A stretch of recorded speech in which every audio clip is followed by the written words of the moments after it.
Good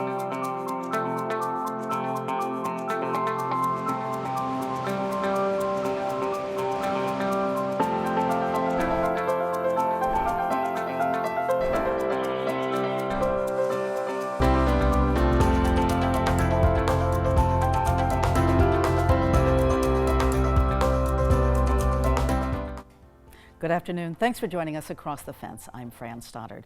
Our focus this afternoon is on the chronic disease asthma. Asthma is a serious illness in which the lungs become inflamed and the airways narrow. In a state that boasts fresh, clean air, it turns out that Vermont suffers from one of the highest asthma rates in the country. According to the Vermont Department of Health, about 67,000 Vermonters have asthma.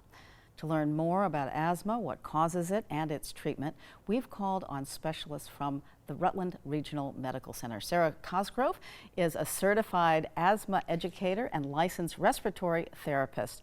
Sarah's professional credentials also include certification as a tobacco treatment specialist. So, Sarah, it's great to have you here, and you are certainly the right person to talk about asthma. Thank you so much for joining us. Thank you for having me. So, again, what is asthma and what causes it? So, asthma is what we call a chronic disease, and that's something that you're going to have your whole life.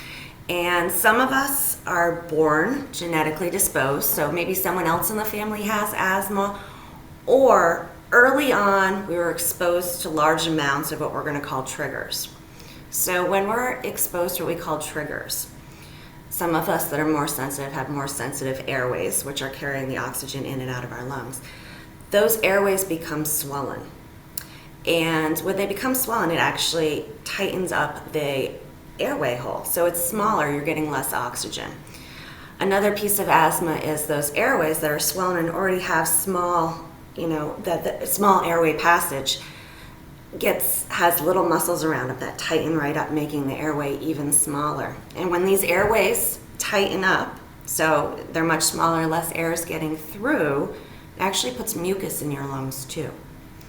So for people that have asthma, that cough and that need to clear their throat, the is actually a sign that those airways are tightened up and full of mucus. So we have a little tiny airway now, you're getting less oxygen to your body, and the body runs on oxygen, so you can't function as well as you can.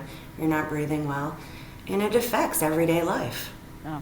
So asthma also, it occurs in children and adults. Is childhood asthma the same as adult asthma? Well, first of all, asthma doesn't go away. It's something that you're going to have your whole life if you have it when you're a child. And usually where we see the most cases of asthma are early on, when someone's a child, or late in life. And that is because, obviously early on you don't know what your triggers are, you don't have medication, and you're figuring it out. And later on in life, it's because, you've become lax or perhaps, more triggers along the way. So asthma doesn't go away. You have it your whole life, but in the middle part of your life, usually we've identified triggers to stay away from. You're on medications and you're using them properly, and you're able to communicate properly with your physician. And that's one of the most important things, is having that communication with your physician. So you're able to manage it better. So let's assume that somebody has symptoms and they've gone to their primary care provider. Yes. They're diagnosed with asthma. What's next? Usually, a pulmonary function test. Let's find out what your severity of asthma is. So that's going to a specialist and them doing breathing tests on you.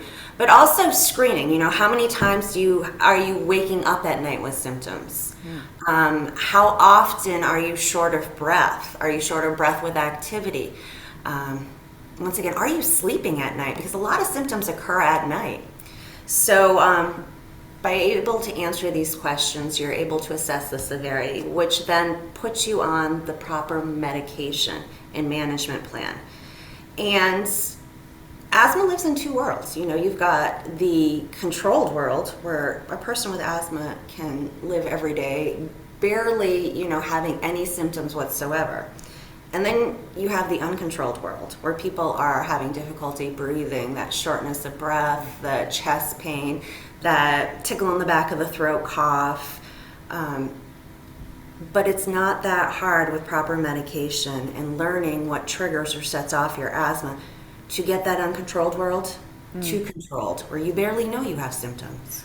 Well, we certainly, many of us see people with inhalers that help. Is that the best or only treatment for asthma? It's not, but properly using your inhaler makes a world of difference. We highly suggest using something called a spacer, which is a little tube that your inhaler attaches to. So when you're not taking your inhaler properly and you're just putting it directly to your mouth without this spacer, the medication shoots out. I believe they say like 30 miles per hour. And your airways are very wet and moist. So that medication actually sticks to the upper airway and doesn't get down into your lungs. By putting that spacer in there, it allows the medication to slow down, first of all, that you can take it in with your breath all the way down into your lungs, but you get less of that medication sticking on the back of your throat, which can cause the pounding of the chest that people don't like, the anxiety piece of it. We want it to get to your lungs so you're not having that effect of the medication. That's really good information. And Important. once someone has been prescribed an asthma medication, does Yeah. that mean that essentially they're cured or can manage it fine? You're never going to be cured. That word scares me. You're learning to control your asthma.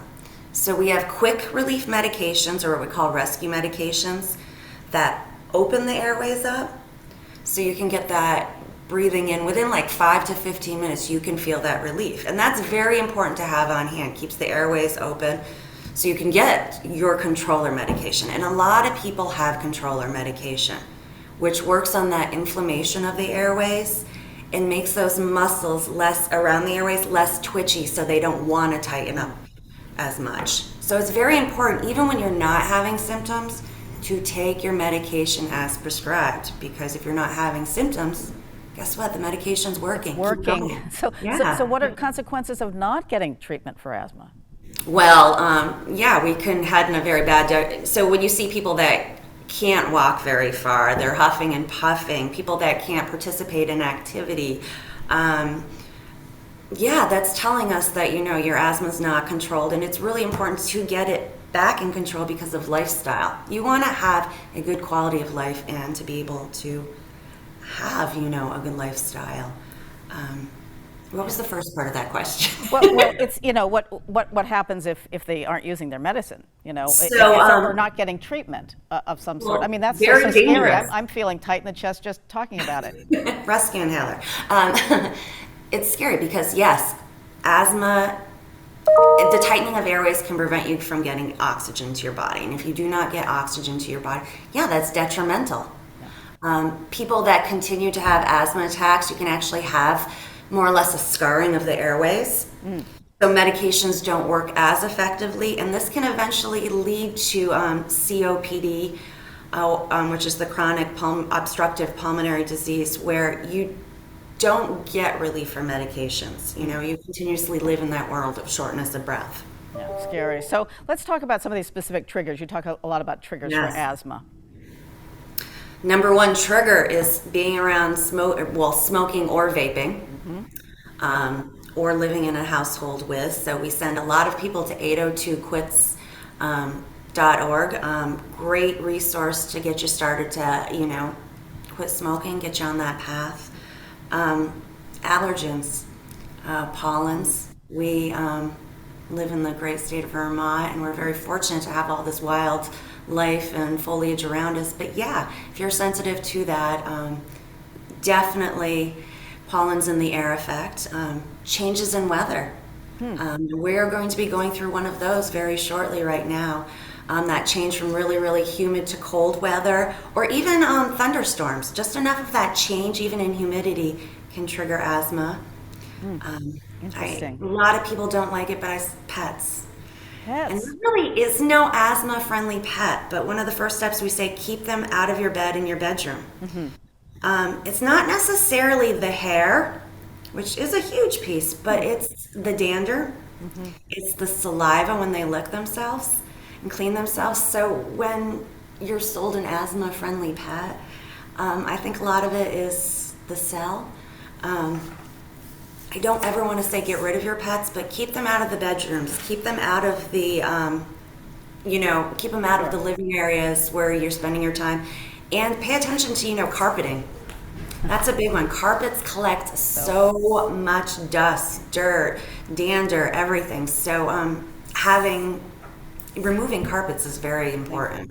So just remove them. Okay. I say remove them, vacuum frequently if you have throw rugs, and don't wear shoes in the house. That's another huge piece there. Another one too for the little ones is the amount of stuffed animals on beds. Oh, great Yes. thought, of course. Right.